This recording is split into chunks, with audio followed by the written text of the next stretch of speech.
No. Yeah, you should. All the real estate investors are boring. They're people like you. Like you're legitimate. You're boring as fuck. You're doing deals. You're not out doing bits and like funny, engaging content because you're too busy with actual real estate. But I so know. there's a So look, you've seen some fake gurus, and I know that you actually told me you met Pace Morby, right? I love Pace, my favorite Yeah, person.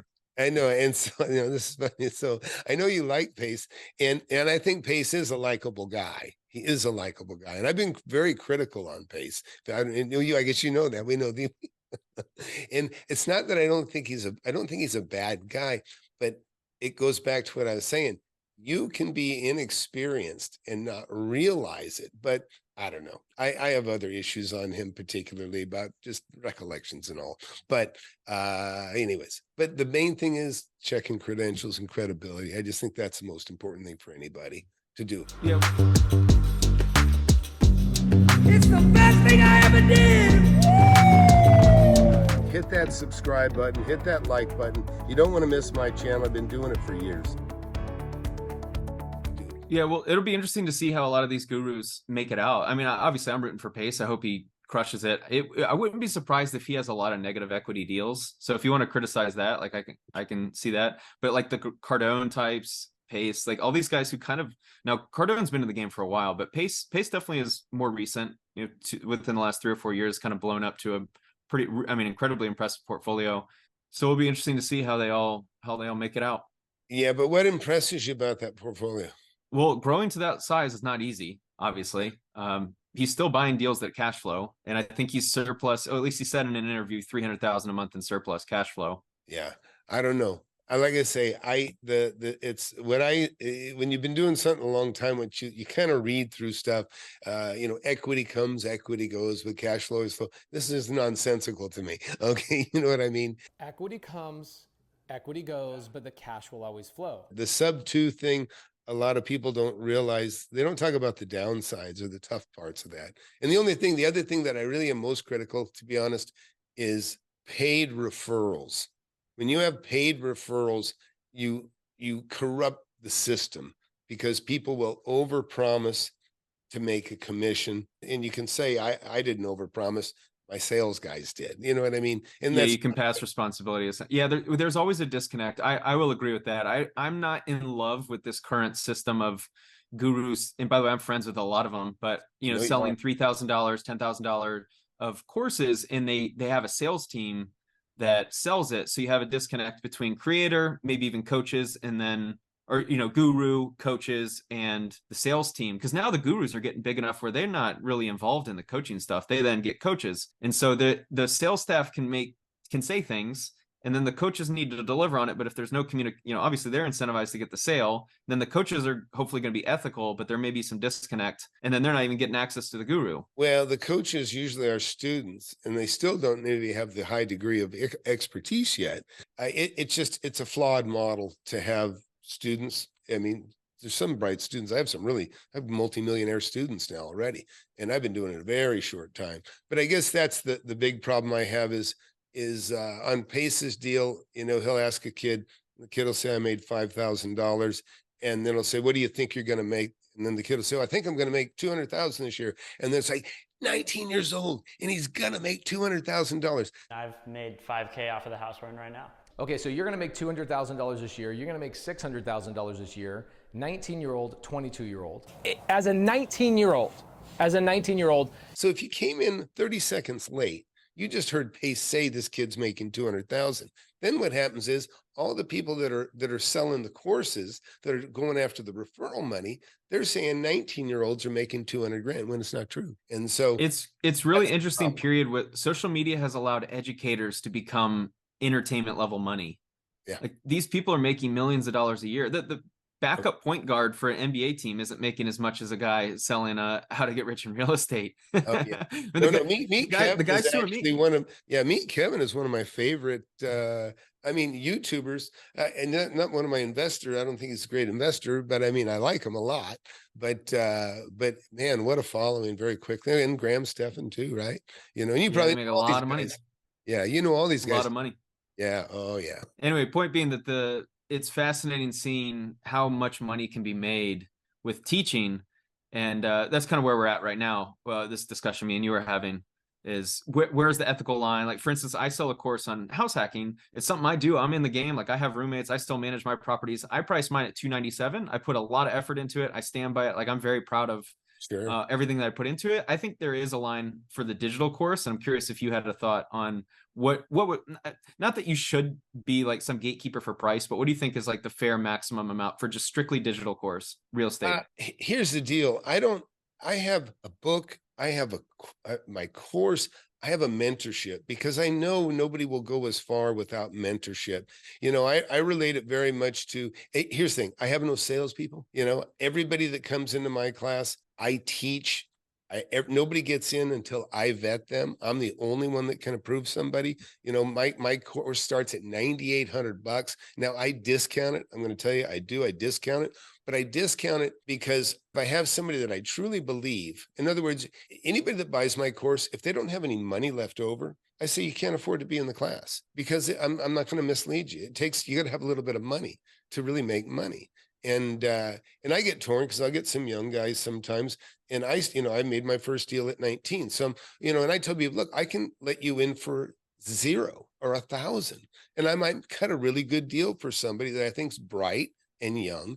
But I give credibility. If somebody's 20 and they've saved $20,000, that takes some discipline to get Absolutely so early. But if I got a guy that's 50 and he doesn't have 2 nickels to rub together, or maybe he's got 20 grand, I think, dude, I don't want to take, let's say I give it to him for 5,000.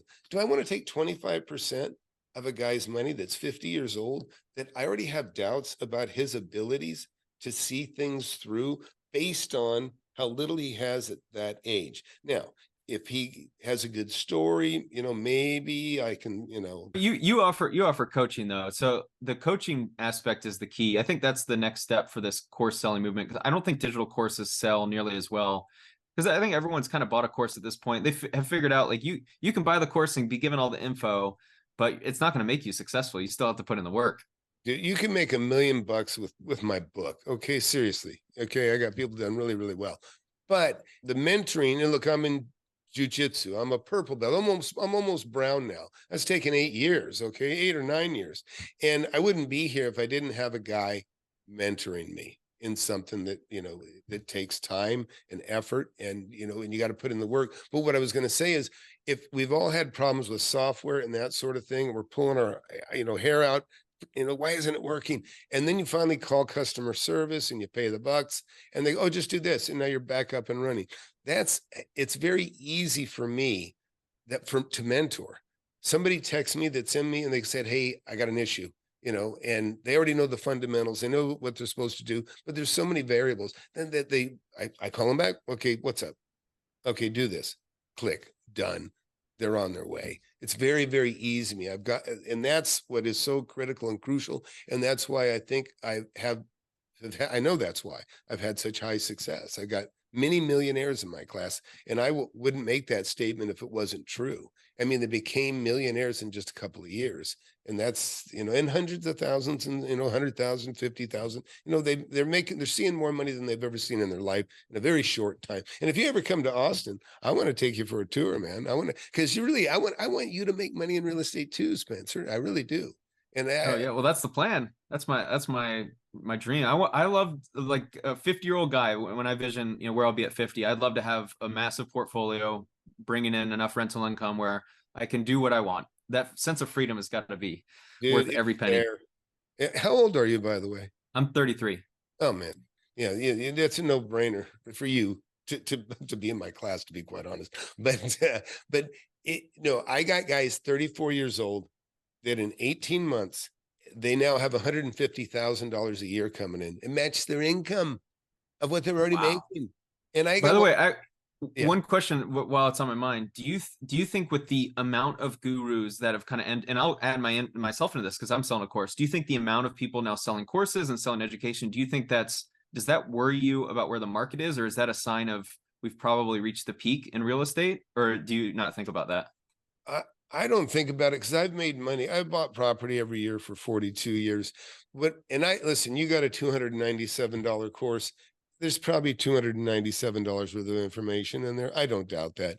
But when you start getting into 5, 10, 15, 20, $30,000, and I have students in my class that say, Tom, I've learned more in the first week of your course than what I spent 30 grand for, what I spent $7,500 for, 12 grand, 8 grand.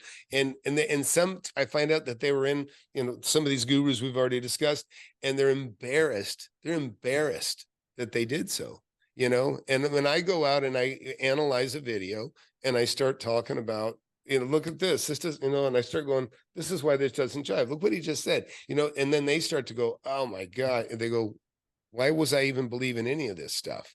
But some people, they just don't see it. They're watching it. And I'm not that disconnected. I hear everything.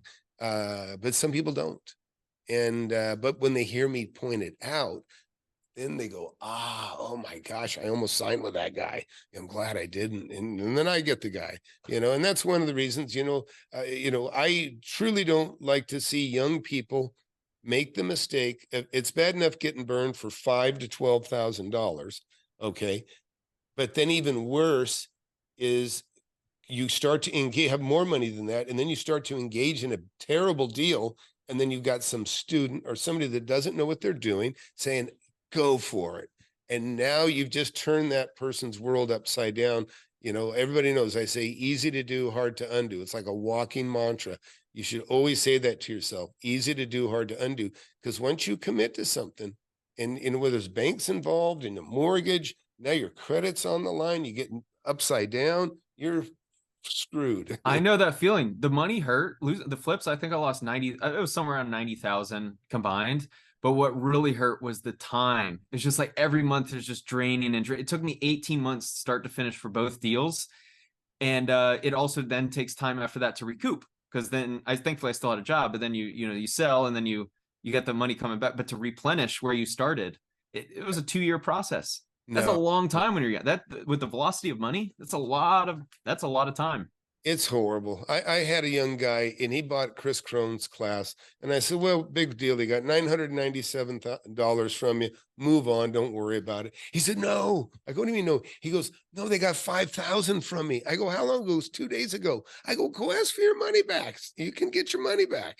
And he goes, so he comes back. He says, he writes me, he goes, no. And I said, well, how'd you lose all this money?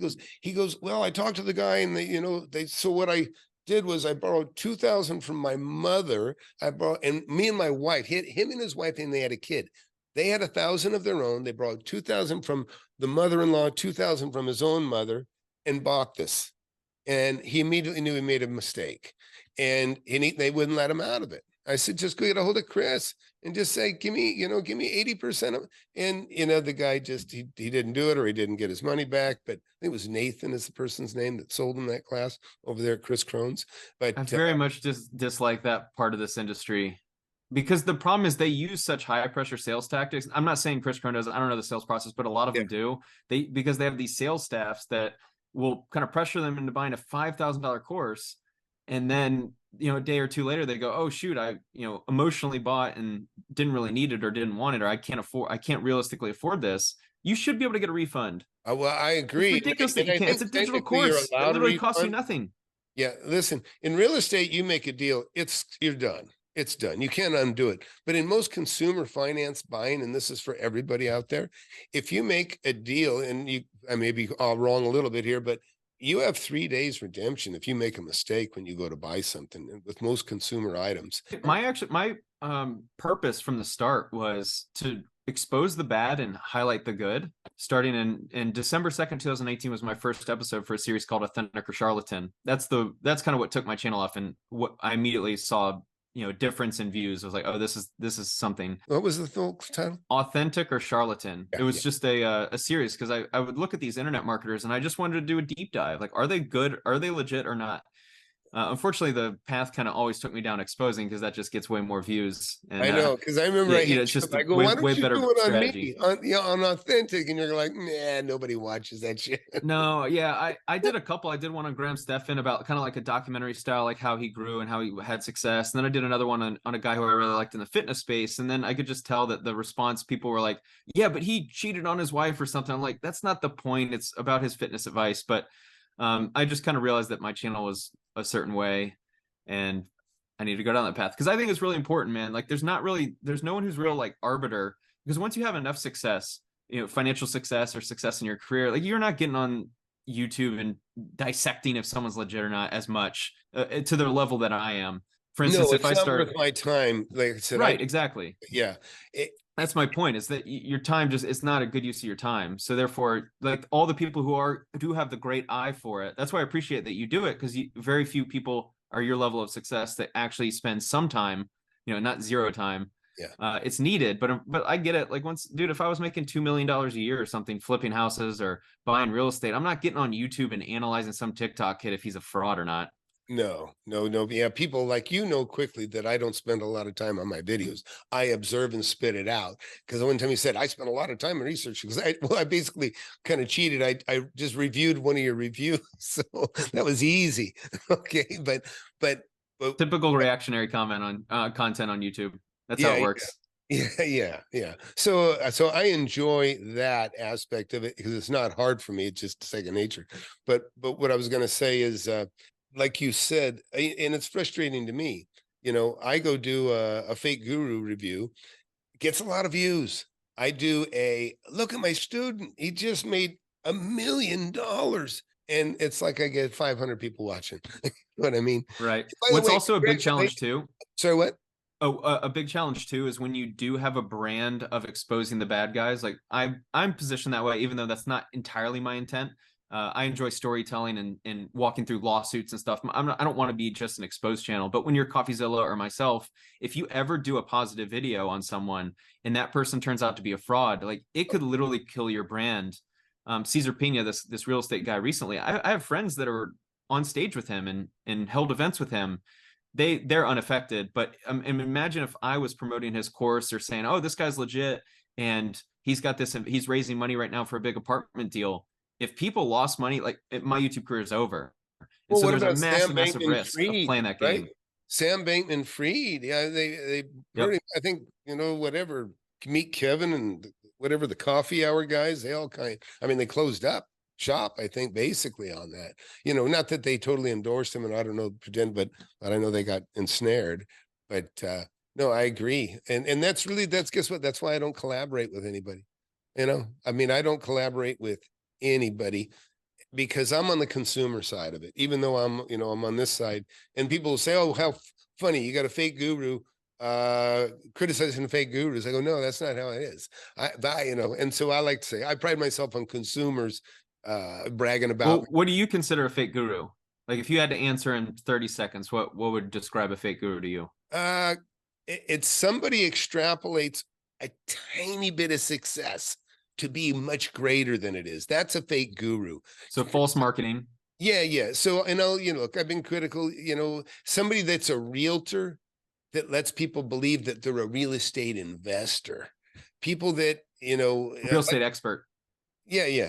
I mean, somebody that has made a tiny bit of money, or tiny to me, say, and maybe if they made hundreds of thousands or $1 million, so they flipped a few houses and made money, but to extrapolate that they are a mentor. I mean, mentoring, come on, mentor? No way. Yeah, no. That's why I try to be very clear about my numbers, that I talk about gross profit. The fact that I without my lawsuit, real estate alone would cover my living expenses. And that's where I think I come in, because I don't have the $1 million success. I don't promote that you can become a millionaire with my course, because I haven't done it myself, but I want to help people go from 0 to 1, which I have 4 right now. I'm in the game. I've done this for 7 years. So I think there's a lane for people like right at the start. Yeah, I mean, that's where I try to fulfill. $250 course. I don't criticize this course. Grant Cardone and Chris Crone to me are fake gurus, because like Chris's model would appear to be get people to take the equity out of their home. If you ever get on his email list, you'll see plenty of requests. Take the equity out of their home and then invest it with him. The equity in your house is like the key to becoming free. I got a family, I got a career, and that's why there's an option for you to actually partner with me. You see, I've got a host of real estate, a host of franchises. And then he just seems to be a retail buyer. So if you take somebody else's money and you buy a home as a retail buy, and then you wait 15 years and now it's half paid for or completely paid for maybe, and then you split the equity. I mean, so the person that pulls the equity out of their home to put that money down, they're going to pay 4 to 7% interest on the money they pulled out of their home to buy a property that may only give them about the same return, but Chris gets to split it with you. You know what I mean? So I'm just saying, but people have to, all upside, no risk. That's a dangerous partner. Yeah. And that's why, I recognized early on it was my big video that went viral for me, under 50,000, to you, nothing but me big, was on Grant Cardone. And he goes, I just cut a check, to my investors for 1,200 or whatever, 1.2 million and 800,000 to me. And I go, well, that's a 40-60 split. And I go, explain that, and of course, no response back. But again, what did he do for 40%? You know what I mean? And I think we're in a really interesting area. I'm fascinated to see over the next 24 to 36 months, a lot of these real estate investors, because I've seen a lot of fake guru videos, and the kind of the part of this exposed space that I don't care for is no one will come out and promote someone if they were wrong. And so it's very easy to expose people, especially if it's a big name or celebrity or someone big enough where you can put their name in the title, and you make a negative video about them and you get all the views and oh my gosh, you're helping out the small man. You're really helping expose the bad guys. Like if those people turn out to be legit, for instance, if Grant Cardone returns 20% a year to his investors, somehow theoretically his deals end up working out, everything works out just fine. Is everyone going to come out with a video saying, hey, you know what? I was actually wrong. He actually crushed it. It turns out he's actually a very good investor. And to me, if people do that, I will consider them significantly more ethical. I just have seen enough people like criticizing fake gurus, like playing this criticize expose game. Sure. And I'm going to be fascinated to see how they respond if people don't go under. Yeah. So you'll see with me, when I'm critical, I give credit where credit's due. Okay. Give you an example, Grant Cardone, fantastic motivator. I believe, I've never read any of his book stuff, but he's like, work hard. It's good ethical stuff for training for business people to double down, work hard. Listen, you need to become a bigger asset to your boss. If you work for somebody, that's how you get paid more. I mean, that's the dynamic between a boss and an employer, is you want to get paid as much as you can without feeling like a liability. And the boss wants to pay you as little as possible and keep you happy. That's the reality. That's just the reality, but it's fair. And if you don't think you make enough, if you think you're being abused, then you have to look around the office and go, am I the lowest paid person here? And the answer is no. There's other people get paid more than you. Well, then there's something you can do to get paid more too. And so, so I give credit to Grant Cardone for that. I give credit to, fantastic YouTubers like Graham and meet Kevin, and but you can't jump from real estate and then all of a sudden be an expert at stock and then go back. Yeah, this wasn't so much aimed at you, because your criticisms are very valid, and your intent isn't to like expose people. It's just like, hey, I saw this thing and I don't know if I agree with it. The point I'm getting at is there's some videos that are huge, about Grant Cardone, and I'm using him as an example because you and I both know him, but like there's other people that like, this guy's selling a course and he's a fraud, but years later they're still legitimate, or they're still out there and people are still having success with their course or whatever. He's still making money doing the thing. So like those people aren't coming out years later and saying, hey, I made a pretty ugly video 3 years ago. It looks like I was wrong. Yeah. Which I find disgusting. Yeah. No. And I'm very careful about unethical and illegal. I don't think most of these guys are doing anything illegal. It's maybe unethical, or it's just ill-advised. I very much have tried to shift to lawsuit driven videos, because you can point to the lawsuit and you're kind of more reacting to a lawsuit as opposed to trying to set a false narrative. In a way, it protects me, and also you're just telling a story, which is crafted. That's partially why I've tried to get away from a lot of the fake guru videos, because fake gurus, in a way, they exist in a gray area where if they're not doing anything illegal, you're just kind of pointing out something that you think is unethical, but who's to say they think it's unethical? Maybe they think it's ethical to try and sell their course for $10,000. So it becomes this like call out game, but you're not really helping anything or doing anything. And also you're opening yourself up to liability, and you could be wrong. Right. No, but if you, oh yeah. And I know you're not pointing at me, but I always just try to open people's eyes and say, what have they done to give them the credibility to give you this advice? What is their history? I don't like when people say deals. I made 500 deals. I made 500. What does that mean? Doesn't mean anything. Doesn't mean anything that, you know, it's too vague. Anybody that's vague stinks. They just do. Agreed.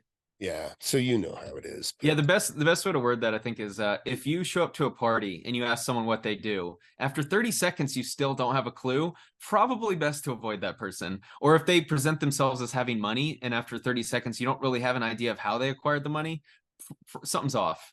Right. And to be very clear, I invest in real estate. I buy and flip properties. Yeah, quantify your spiel. Quantify. Yeah, I'm a YouTuber. I do pretty well, and that's how I'm able to afford a couple houses. They're very simple. Yeah. No. Yeah, exactly. Because a lot of YouTubers, like I say, they're buying real estate because they want the depreciation. They can actually be full retail buyers, even pay more than it's worth. And it's worth it. They've got so much YouTube income. They just need some form of depreciation. So it's hugely different. So we can barely touch on this. Mr. Moneyberg, you got yourself into a bit of a jam. My favorite person in the world. Yeah. So, and I didn't even know about this till we visited briefly last time we talked. But so, yeah. So you called somebody out that had deep enough pockets they wanted to mess with you, and you know, so this is done. You're past this thing now. Nope, not quite. Nope. Just getting started.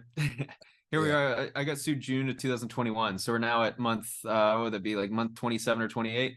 Yeah. So we won the motion for summary judgment on all claims about a month ago to the day, actually, September 29th. That's big. However, he can appeal, which he did on Friday. He filed the notice of appeal. And so we now have to go through appellate court. Well, you know what? You got a good lawyer, it looked like. And yeah, he's a great lawyer. Yeah, Moneyberg's, he filed a suit because he didn't want people talking about him, and he wanted to set me as an example. The thing is, this was almost 3 years ago, December 2020. I was a much different creator at the time. I interviewed someone who had made YouTube videos about Mr. Moneyberg, and so I didn't say anything in the videos, which is why this is such a frivolous lawsuit and why the judge dismissed it on all claims. Yeah. Unfortunately, our legal system is so bloated, and it's just such ridiculous repetitive motions and everything, and also Moneyberg did some things that extended the case and added time and effort, and which of course at a billable hour rate for a lawyer, you know, everything ends up costing multiple thousands of dollars, even if they need to go to the bathroom. Yeah, and so it just adds up. Yeah. No, well, I'm sorry you're having to deal with all that. You know, like I said, the more money you have, the easier it is to deal with stuff like that.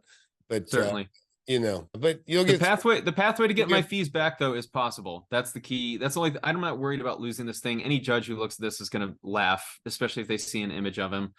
But that appeal stuff is usually a ploy. It's just a way. It's, you know, it's just costing more money, but overrule each other's rulings. I'm just telling you, they don't, and usually they're right. Yeah. You know, I believe in the justice system. I've been sued frivolously and taken hundreds of thousands of dollars away from people that sued me, and you know, liquidated their assets because they're, you know, what they did. So yeah, we filed a motion for attorney's fees a couple weeks back. So it would be life-changing if I get it back. I mean, right now I'm $290 out of pocket. I'd anticipate another $50 going into the appeals process. So we're looking at like $340,000. And to a guy who's always bought real estate the second he had any cash, I mean, sitting on some cash would be life-changing. Right. So I'm going to do whatever in my power to get there and reach that point. I really hope the judge sees this case as frivolous as it should be. So really hoping so. Yep. Yeah, I know. If you actually get him to the point of bankruptcy, you may just play it just before a judge only, no jury. Did you even have a jury, or did you even get to trial? No. Yes, yeah, you got in summary judgment. Yeah, but I'm sorry you're having to deal with that, and it'll be it'll be a good experience. Whenever it's over, I'm going to have a new appreciation for life. That's for sure. Yeah. So you told me that you've also called out some of the guys, and then later reviewers come back and said, "Hey, I'm not the bad guy you called me," or Well, what, talk with you. Yeah, that's definitely happened. I try to avoid like coming out and saying, "Oh no, this guy's legit," because it almost makes me look super weak. I've never tried to be like the complete arbiter of like this guy's a complete fraud or not, unless I have something obvious to point to, like very, very empirical evidence to provide to back up claims. But there have been a couple of videos where I was just skeptical of someone, or I had a source reach out and say these things, and the guy reaches out and says, "No, I'll give you a chance. Like, let's do a video together." I feel like it's only fair. Yeah. If you're going to make an exposed video about someone, if that subject reaches out and just says, "Hey, I'm actually not fake," or "Let me address this one thing that's wrong," I think it's very unethical to not at least give them a voice. And so I at least try to be fair in that regard, where I can make a video on someone and then I'll let you decide. The most famous one was this guy, Mickey, this little tattooed gambler, who I made kind of a video being very skeptical of what he said. And then he reached out and was like, "No, you're wrong, and I'd love to do a video with you." So I did a follow-up. And all it was just letting people hear what he had to say. Yeah, it's like unfortunately, a lot of just a lot of people in this country who just, I don't know how they were raised or their experience in life. They just don't seem to quite understand that like adults, when they meet up, they don't like beat each other up. You can like literally sit there and talk to each other and then like not reach a conclusion, or you can just let the audience decide. Yeah, and what to believe or what not to believe. Yeah, yeah, and I appreciate everything you say. And by the way, anybody I've ever called out on with for bad advice, Pace, Grant Cardone, I would have you in a second. I'd be happy to be in the venue. Spencer can host it if he wants to. He can. Yeah, it'd be fun. Yeah, I'm game, 100% game. Yeah, I just think it's really easy to grow on YouTube when you expose people, especially if they're popular and have not necessarily they've committed crime, so they would be in jail, but they've like done something that gets people all riled up. And so it's very easy to win at this YouTube game when you expose others. But then I think it's very unethical if you don't at least like play the other side too. Yeah, no, or at least give them a fair shake. Yeah. To me, it's like a, what do you call it? A sucker punch. Like basically, you throw the sucker punch and then you run. Right. It's kind of how I see it. Yeah. No, I agree. I think you should praise what's good and go after what's bad. And I've also had enough instances, whether I've made videos on a subject or not, or I've just seen someone I've been friends with or have gotten to know someone who's been involved in something media related, like they've had some type of scandal or some type of headline written about them. And I've had enough instances where I fully understand media, where media takes one side of a story and then they amplify it to the max degree, and then they paint a narrative which doesn't necessarily tell the truth. I mean, anyone who's wise will tell you there's three truths: one side, the other side, and the truth. There's a reason for that. There's a reason why it's cliche. It's because it's true. And so I once I really internalize and conceptualize that thought, I realized like pointing to some one YouTube video or pointing to like some exposed video or pointing to some news headline doesn't necessarily mean something's true. And so I really try to avoid like jumping to conclusions based on very limited evidence and or not even speaking to the subject, which is again why I try to make videos with lawsuits as the centerpiece. Right. Because then I'm just pointing to the lawsuit. This is like a very objective, this is a public document. This is not conjecture. Because I've seen a lot of it. I've seen a lot of these like gotcha videos, and I've seen a lot of exposed content, because once CoffeeZilla blew up, it became clear, oh, this is a great way to grow a YouTube channel. And so a lot of people benefit by just kind of using fake claims and never having to pay the price. Yeah. No, I mean, I agree. I can't say that I watch a bunch. I just find a real estate video and watch it and critique and don't think twice about it. But I'm sure you've done this too. I see comments that people bring in that are totally ridiculous, and I just hide the user, get rid of their comment. I won't let anybody pile on in a way that I think is just truly unfair. You know what I mean? Smart strategy. Yeah, I do the same. Yeah. So you have also a new channel coming out, or has come out. I was actually looking for it. You got to give me the name of it. I couldn't even find it. Spencer the Investor. Now it comes to me. See, it kind of rolls a little bit. Yeah, it's 3 videos. If you're gonna watch one of them, I think the second one has almost 20,000 views. That seems to be the one that took up. Well, really, the first video I think is the best one. I did a video, what $1 million buys you in LA versus Las Vegas, which was a fun video. I put a lot of effort into it, put some editing. I was very proud of it. That's going to ultimately be the channel that's my full-time thing. Like once I get past the lawsuit, assuming the money comes back to me, I anticipate shifting maybe 80 or 90% of my focus into that channel, because I want to be a real estate investor. I want to be in the real estate community. I want to be making content about real estate. I want to fly out to different cities. Like I'd love to go to Austin and do what a starter home buys you in Austin versus LA, or Austin versus Miami, or Austin versus New York or something, and compare cities, like what a starter home gets you. But then we can also do little bits about, oh, here's what, $1 million gets you, and we can show we can highlight one of your properties. Yeah, do it. Come out. I'll show you. And you're a buddy of a friend of Noah Kagan, right? Yeah. This is his territory too. I think he's in. That's right. Yeah. No, that's a smart thing to do. And you know what? I think you would be great at it. And does it seem like it has the legs though? It's not absolutely. It's also personality based. People will watch for me a lot more so than my current channel, which is topic based, and like, oh, the gotcha, Spencer's exposing people, which leads to much higher opportunities, because people like you. So then you can start businesses around you, which has a lot more sustainability than my current channel. Additionally, I sell a real estate course, so it'll be a natural funnel. But also, I think I know how to play the YouTube game. And I think I think there's a massive blue ocean right now for really entertaining investing content. So 80% entertainment, 20% investing. Like there'll be enough. If you watch that 1 million buys you in LA versus Vegas video, which I would love if you did, I'm curious your thoughts. I show you what $1 million buys you. So there's a little sense of like, oh, why would someone invest in this house, or what, maybe I can add in some investing related content with that, or why someone would buy, why someone wouldn't. But then I also make it entertaining, which right now, all the investors. Do a reaction on that video. Yeah, you should. All the real estate investors are boring. They're people like you. Like you're legitimate. You're boring as fuck. you're doing deals. You're not out doing bits and like funny, engaging content, because you're too busy with actual real estate. But, I know. So there's a space right now for someone who knows real estate but can make it entertaining. I think that's where my place will be, and I'm gonna try it. If anything, I'm gonna give it a year or two and go all out. Okay, so and I do have high regard for you. He's one of the first ones that came out and told me, Tom, you don't play the game. Okay, and so I really appreciate the heck out of you. But I jump out and I show so many things that I do. Renovations, forget it. Nobody gives a shit. I show stuff that I done and made money on, but nobody seems to care that much. Not like they do the fake guru stuff. And so you're prepared to travel. That's what you want to do too. Oh yeah, that's my goal. I'd love to do what a starter home buys you in Colombia versus Miami, or in Peru. What is real estate in Peru versus New York or something, just to show the differences. I think it'd be fascinating. Okay, so let's talk about quantity versus quality. How many videos would you anticipate putting out in a year? Once this thing gets its legs, one a month. Okay. Yeah. But so my plan is to, if things go the way I anticipate, as long as I'm making about 5 to 10K a month on my main channel, releasing one video a month, I'll focus on any big story. I'll get the video sponsored, make 6 to 10K a month from AdSense and sponsor.